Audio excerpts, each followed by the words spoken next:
أعوذ بالله من الشيطان الرجيم. بسم الله الرحمن الرحيم. كلا إذا دكت الأرض دكا دكا وجاء ربك والملك صفا صفا وجيء يومئذ بجهنم يومئذ يتذكر الإنسان وأنى له الذكرى يقول يا ليتني قدمت لحياتي ويومئذ لا يعذب عذابه أحد ولا يوثق وثاقه أحد يا أيتها النفس المطمئنة ارجعي إلى ربك راضية مرضية وادخلي في عبادي وادخلي جنتي. یہ سورۃ الفجر کی آیتیں ہیں. یہ آیتیں آخرت کے منظر کو بتاتی.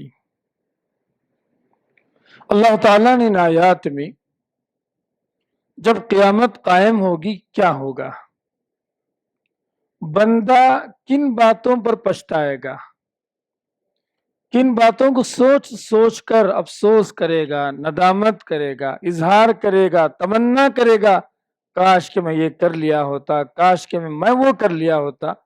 اللہ تعالیٰ نے انسان کی اسی آرزو، اسی تمناؤں کا اللہ تعالیٰ نے آیات میں بیان فرمایا. اللہ فرماتا ہے کلا، ہرگز نہیں، اذا دکت الارض دکا دکا، جب زمین چور چور کر دی جائے گی. اللہ تعالیٰ اس زمین کو بھوسا بنا دے گا، اس کے ٹکڑے ٹکڑے کر دیے جائیں گے. اس زمین کو اللہ تعالیٰ زبردست زلزلہ پیدا کرے زمین کے اندر. پھر کیا ہوگا؟ قیامت قائم ہو جائے گی. وَجَاءَ رَبُّكَ وَالْمَلَكُ صَفًّا صَفًّا، فرشتے بھی آئیں گے اور اللہ تعالیٰ بھی جو ہے نمودار ہوگا. اللہ تعالیٰ بھی حاضر، اللہ نمودار ہوگا، فرشتے بھی آئیں گے سب بصف. وَجِيءَ يَوْمَئِذٍ بِجَهَنَّمَ، اس دن جہنم کو بھی لایا جائے گا. سوچ کے دیکھیں، 2 منٹ آنکھیں بند کر کے اس منظر کو اپنے آنکھوں میں جو ہے اپنے دماغ میں اپنے آپ میں لانے کی کوشش کریں کہ پوری دنیا ہلاک و برباد ہو گئی، سب جو نیست و نابود ہو گئے، یہ بڑی بڑی عمارتیں زمین بوس ہو گئی، یہ پہاڑ روئی کی طرح اڑنے لگے، دنیا کی کوئی بھی چیز باقی نہیں رہی. پھر اللہ تعالیٰ آئے گا، فرشتے سب بسب آئیں گے، ساتھ میں جہنم کو بھی لائے. سب کچھ انسان دیکھ رہا ہے، سبحان اللہ. جیسے ہی دیکھے گا، جہنم کو دیکھے گا، اس مناظر کو دیکھے گا، اللہ کہتا ہے یومئذ یتذکر الانسان، اس دن انسان نصیحت حاصل کرنا چاہے گا، سوچے گا کاش کہ میں کر لیا ہوتا، کاش کہ میں ان باتوں کا اہتمام کیا ہوتا. یوم یتذکر الانسان، اللہ کہتا وَأَنَّى لَهُ الذِّكْرَى، اس کو کہاں نصیحت حاصل ہوگی. نصیحت حاصل کرنے کی جگہ یہ دنیا تھی، اپنے آپ کو بنانے کی جگہ یہ دنیا تھی، اپنے آپ کو سدھارنے کی جگہ یہ دنیا تھی، گناہ چھوڑنے کی جگہ یہ دنیا تھی. اَنَّى لَهُ الذِّكْرَى، اس کو وہاں کہاں جو ہے نصیحت حاصل ہوگی. پھر یقول، کہے گا. سوچے آپ، جب آدمی کہتے بعد پسینے لے کر، اس آیت میں کچھ ایسے گناہیں ہوتی جو انسان کبھی نہیں بھول پاتا. گناہ کرتے کرتے کرتے وہ گناہ انسان کے رگ کے ساتھ، انسان کے خون کے ساتھ، انسان کے دل کے ساتھ جڑ جاتا. آدمی بھلانا چاہے بھول نہیں پاتا. تو بعض مفسرین نے لکھا کہ وہی تمام گناہیں وہاں پر اس کو یاد آ جائیں گی، تب توبہ کرنا چاہے گا، تب ان گناہوں سے پیچھے چھڑانا چاہے گا. اَنَّى لَهُ الذِّكْرَى، اس کو کہاں سے نصیحت حاصل ہوگی، کہاں اپنے آپ کو بنا پائے گا. یقول، قرآن کہتا، وہ کہے گا یا لیتنی، افسوس، کاش، قدمت لحیاتی، میں اپنی اس زندگی میں، دنیا کی زندگی میں کچھ آگے بھیجا ہوتا، لحیاتی، میری آخرت والی زندگی کے لیے. سوچ کے دیکھیں، اللہ تعالیٰ نے ان آیات میں ہمارے لیے کیا نصیحت کر رکھا ہے، کہ کیا نصیحتیں اللہ تعالیٰ نے ان آیات میں ہمارے لیے رکھا ہے؟ قیامت کے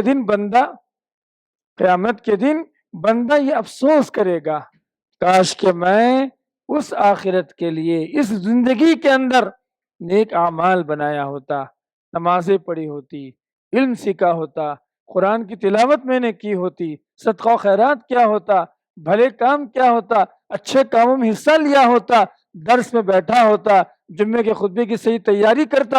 اس طریقے سے جتنی نیکیاں ہیں آدمی سوچتا کہ کاش کہ میری اس زندگی کے لیے میں کیا ہوتا۔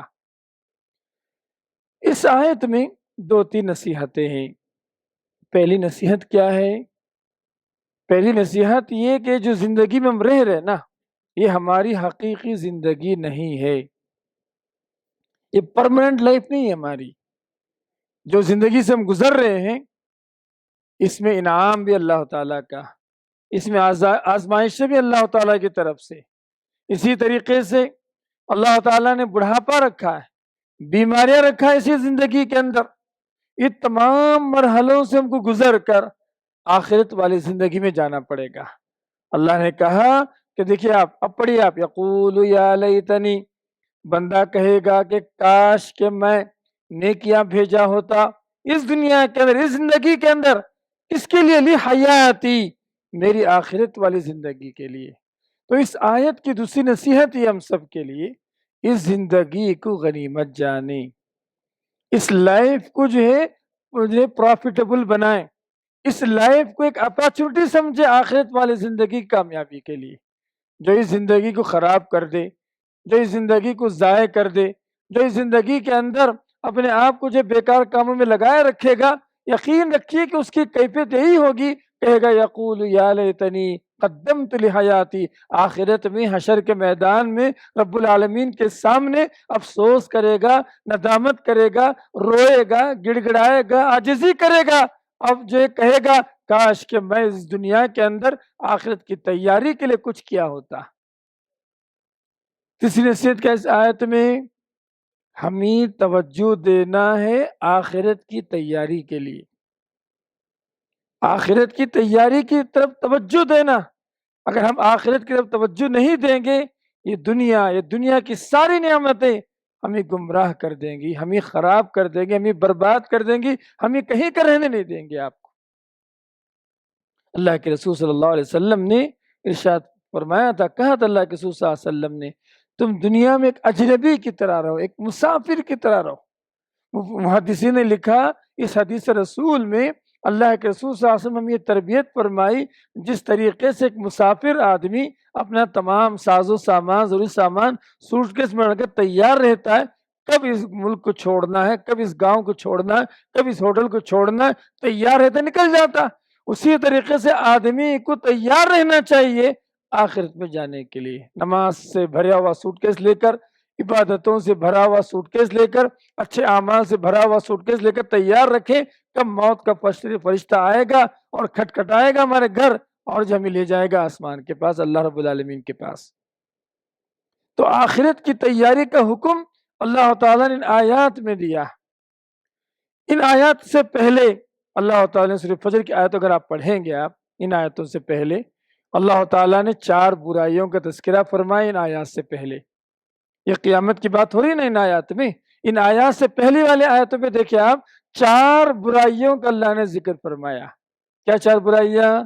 کلا بل لا تکرمون الیتیم، تم یتیم کی عزت نہیں کرتے ہو، ولا تحاضون علی طعام المسکین، مسکینوں کے کھانا کھلانے پر تم ابھارتے نہیں ہو، وتأکلون التراث اکلا لما، اور مال میراث کے مال میں جو تم جو کھا جاتے ہو، میراث کا مال جس کو دینا ہے نہیں دیتے ہو، بہنوں کا حق ہے، بھائیوں کا حق ہے، فلاں کا حق ہے، وہ کھا جاتے ہو۔ پھر اللہ نے کہا وَتُحِبُّونَ الْمَالَ حُبًّا جَمًّا، مال سے محبت کرتے ہو۔ اللہ تعالیٰ نے 4 خصوصی برائیوں کا ذکر اللہ تعالیٰ نے ان آیات سے پہلے بیان فرمایا۔ کیا مطلب ہے؟ آدمی وہاں سوچے گا کاش کہ میں یتیم کی خدمت کیا ہوتا، کاش کہ میں مسکینوں کو کھانا کھلایا ہوتا، کاش کہ میں میراث میں سے والدین جائیداد پراپرٹی میں سے جن کا جو حق ہے وہ دے دیا ہوتا، مال سے محبت نہ کیا ہوتا تو میری آخرت تباہ نہ ہوتی. آدمی وہاں افسوس کرے گا, وہاں سوچے گا. سبحان اللہ. اس سے پہلے, ان 4 برائیوں سے پہلے اللہ تعالیٰ نے 3 بڑی قوموں کا تذکرہ فرمایا. کون سی قومیں تھی یہ؟ اللہ کی نافرمان قومیں تھی. کون سی قومیں تھی یہ وہ قوم تھی جنہوں نے اس زندگی کو برباد کیا تھا. یہ وہ قوم تھی جو اس دنیا کے انہوں نے ضائع کیا تھا. یہ وہ قوم تھی جنہوں نے اللہ کی نافرمانی کی تھی. لیکن ان کے پاس 3 بڑے ٹیلنٹ تھے. قوم عاد کا اللہ نے ذکر فرمایا. قوم عاد طاقت میں بڑی مشہور قوم تھی. اللہ تعالیٰ نے قرآن مجید میں کہا کہ وہ کہا کرتے تھے نحن اشد منا قوہ, کہ ہم سے بڑھ کر طاقت میں دنیا میں کوئی بھی نہیں. واقعی اللہ تعالیٰ نے ایسی قوم پیدا نہیں فرمائی. کون سی قوم؟ قوم عاد کی طرح. قوم عاد کا اللہ نے ایسی قوم پیدا ہی نہیں فرمائی. قرآن خود کہتا ہے لم یخلق مثلها فی البلاد, کہ ایسی قوم اللہ نے پیدا ہی نہیں کی. اتنی مضبوط طاقت میں تھی. ان کی طاقت انہیں بچا سکی؟ ان کی طاقت اللہ تعالیٰ کی پکڑ سے انہیں بچا سکی؟ ان کی طاقت ان کو کچھ کام آئی؟ نہیں. دوسری قوم تھی قوم سمود. قوم سمود کے بعد جو سب سے بہترین ہنر کیا تھا, یہ بڑے ہنرمند انسان تھے, بڑے ٹیلنٹ تھے, بہت ساری ٹیکنالوجی ان کے پاس تھی. یہ پہاڑ کے چٹانوں کو ہاتھوں سے کھرید کر, ناخنوں سے تراش کر گھر بنا کر رہا کرتے تھے. انہوں نے پہاڑوں کو محل بنا کے رکھا تھا. ساؤنڈ پروف جو ہے محلات پر رہا کرتے تھے. انہوں نے کام آیا؟ ان کی ٹیکنالوجی کام آئی قوم سمود کی؟ نہیں آئی. اس کے بعد جو بڑی قوم تھی فرعون کی قوم, اسی آیت میں اسی صورت میں سب. فرعون کی سب سے بڑی بادشاہت تھی اس زمانے کے اندر. بڑا جابر, بڑا ظالم, تمام ہتھیاروں سے لیس بادشاہ تھا. اس کی بادشاہت بھی کام نہیں آئی. تو سبحان اللہ, ان آیات سے پہلے اللہ تعالیٰ نے 4 برائیوں کا تذکرہ فرمایا. اس سے پہلے اللہ تعالیٰ نے 3 بڑی قوموں کا تذکرہ فرمایا جو دنیا کے اندر 3 الگ الگ کوالٹیز کے اندر مشہور تھے. ایک کے پاس طاقت تھی, ایک کے پاس ٹیکنالوجی تھی, تیسرے کے پاس جو ہے قوت اور بادشاہت تھی. یہ ساری چیزیں کچھ کام نہیں. کیوں کام نہیں آئی؟ فَأَكْثَرُوا فِيهَا الْفَسَادَ. اللہ نے کہا یہ تمام کے تمام ہے نا اللہ کی نافرمانی میں پڑے ہوئے تھے. یہ تمام کے تمام اللہ تعالیٰ کی جو ہے جو گمراہی میں پڑے ہوئے تھے. اللہ تعالیٰ کے دین کو چھوڑ کر منمانی زندگی گزار رہے تھے. ان سب کا انجام خراب و برباد ہو گیا. تو سبحان اللہ, اس صورت کے آخری میں اللہ تعالیٰ کو ایک کلائمیٹ بتایا. یہ قومیں برباد ہو گئی, یہ 4 گناہوں میں یہ لوگ پڑے ہوئے تھے.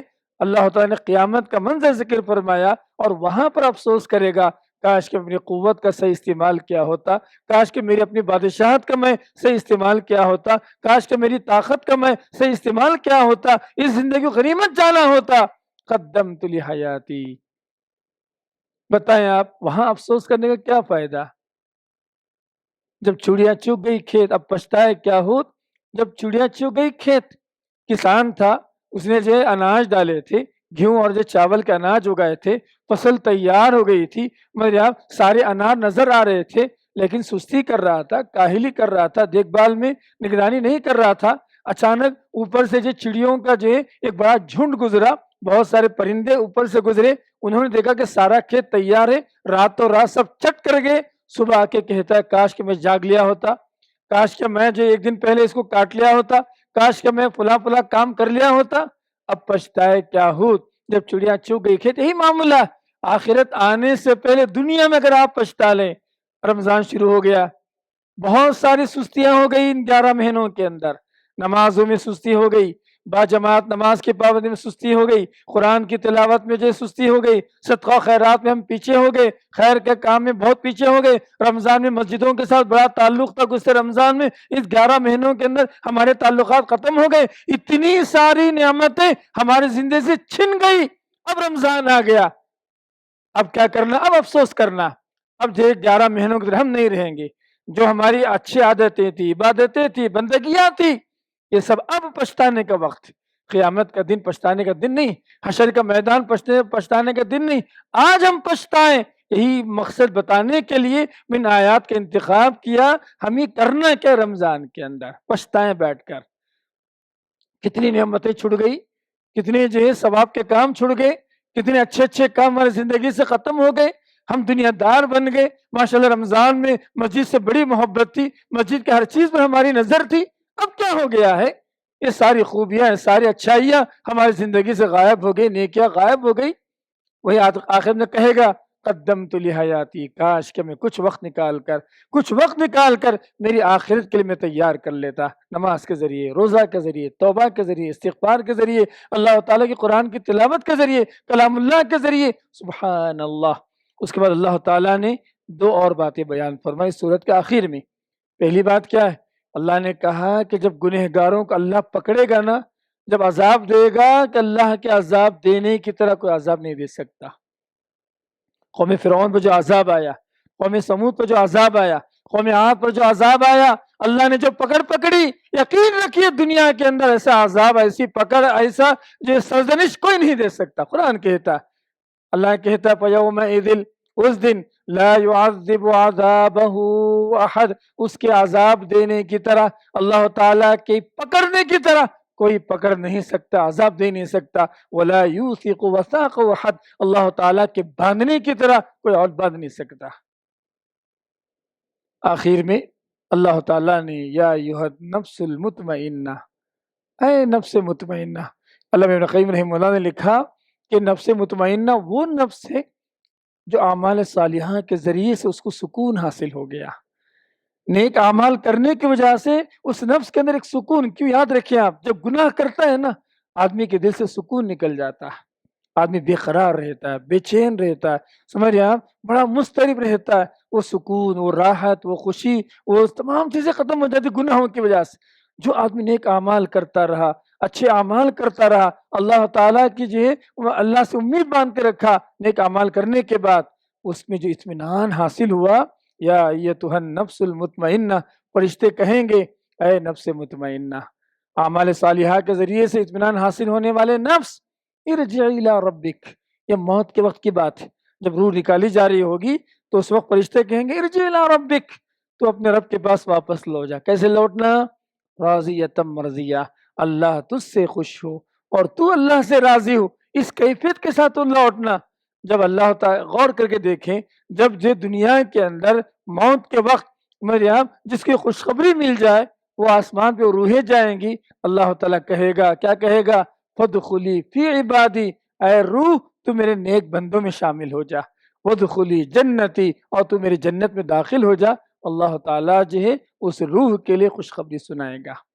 تو ان آیات کے ذریعے سے نصیحتیں کیا ہیں؟ پہلی نصیحت یہ, پچھتانے کی جگہ یہ دنیا ہے. آج کا دن ہے رمضان کے حساب سے, ہم نے 11 مہینے بہت نافرمانیاں کر لی, 11 مہینے بڑے پتھر دل رکھ کر جو ہم نے زندگیاں گزاری, 11 مہینے گناہوں میں ہمارا جو وقت بہت بڑا وقت گزر گیا, 11 مہینے قرآن سے, مسجد سے ہمارا تعلق بڑا کم ہو گیا. ٹھیک ہے, اب پچھتانے کا وقت. تو یہ زندگی پچھتانے کے لیے, یہ پہلی نصیحت ہے. دوسری نصیحت یہ زندگی اللہ تعالیٰ نے عبادات کے لیے دیا, نیک اعمال کے لیے دیا. تیسری بات یہ, آخرت میں کام آنے والی چیز, آخر اخروی زندگی میں ہمیں بچانے والی چیز, یہ اعمال صالحہ ہیں. قدمت لحیاتی, کہے گا بندہ, کیا کہے گا؟ کاش کہ میں اس دنیا کے اندر میری آخرت کے لیے کچھ کیا ہوتا. سبحان اللہ. چوتھی بات میں نے بتانے کی کوشش کی, ان آیات میں, ان صورت میں اللہ تعالیٰ نے 4 گناہوں کا ذکر فرمایا جن کا تعلق مال سے ہے. تو مال کا صحیح استعمال کریں, یتیموں کا خیال رکھیں, مسکینوں کا خیال رکھیں, اور جو بھائی بہن کے حقوق اگر ہیں آپ کے پاس ضرور جو ادا کر دیں, کہ ایسا نہ ہو کہ قیامت کے دن یہ پچھتانے والے ہم نہ بن جائیں. اور ہم نے یہ بتانے کی کوشش کی اس صورت کے اندر کہ اللہ تعالیٰ نے 3 بڑی قوموں کا ذکر فرمایا جن کے پاس 3 عجیب عجیب ٹیلنٹ تھے دنیا بھر کے. ایک کے پاس بڑی طاقت تھی, ایک کے پاس بڑی ٹیکنالوجی تھی, ایک کے پاس بڑی بادشاہت تھی. ساری چیزیں اللہ تعالیٰ کی نافرمانی کی وجہ سے کام نہیں آ سکی. تو یاد رکھیں, دنیا میں سب سے بڑا فساد کیا ہے؟ اللہ تعالیٰ کی نافرمانی. سب سے بڑی خرابی کیا ہے؟ اللہ تعالیٰ کی نافرمانی. سب سے بڑے محرومی کی بات کیا ہے؟ یہ اللہ تعالیٰ کی نافرمانی. آخری میں اس صورت میں اللہ نے بیان فرمایا کہ وہ نفس جو اعمال صالحہ کی وجہ سے اطمینان حاصل ہو جائے, اس کے لیے جنت کی خوشخبری ہے, اس کے لیے یہ نیک لوگوں کی صحبت, نیک لوگوں کے زمرے میں داخل ہونے کی خوشخبری ہے. اور اللہ تعالیٰ نے نفس مطمئنہ کے ذریعے سے اللہ تعالیٰ نے اس کی خوشخبری سنائی ہے۔ اللہ سے دعا کرتا ہوں بولنے والا مجھے، سننے والا ہم تمام کو اللہ تعالیٰ ان تمام آیتوں پر غور و فکر کرنے کی جو ہے اللہ توفیق عنایت فرمائے۔ اللہ تعالیٰ سے دعا کرتا ہوں یہ جو سلسلہ شروع ہوا ہے انشاءاللہ پورے قرآن مجید کے جو اہم نصیحتیں میرے آپ جو ہمارے لیے ضروری آخرت کی تیاری کے لیے، اس دنیا کو بنانے کے لیے، انشاءاللہ پورے قرآن میں سے جہاں جہاں ملا انشاءاللہ نصیحتیں روزانہ ایسے ہی 15 آیتیں 20 آیتوں کا تلخیص خلاصہ آپ کے سامنے رکھیں گے تاکہ آپ سمجھیں، غور کریں، تدبر کریں، کچھ نہ کچھ یہاں سے لے کے جائیں۔ ایک بات، میں نے 10 باتیں اگر ایک بات لے کے جائیں، اس کو زندگی میں لے کر آئیں تو 30 دن کے اندر 30 باتیں ہماری زندگی میں آ گئی۔ سوچیں سبحان اللہ، ہمیں قرآنی انسان بننے سے کوئی روک نہیں سکتا۔ قرآن کی طرح سوچیں، قرآن کی طرح جے بنیں۔ اللہ سے دعا اللہ تعالیٰ اس دروس کو اللہ تعالیٰ جو نافع اور جو فائدہ مند بنائے اور ذخیرہ آخرت بنائے۔ جزاکم اللہ خیر۔ سبحانک اللہ وبحمدک، اشہد ان لا الہ الا انت، استغفرک واتوب الیک۔ السلام علیکم ورحمۃ اللہ وبرکاتہ۔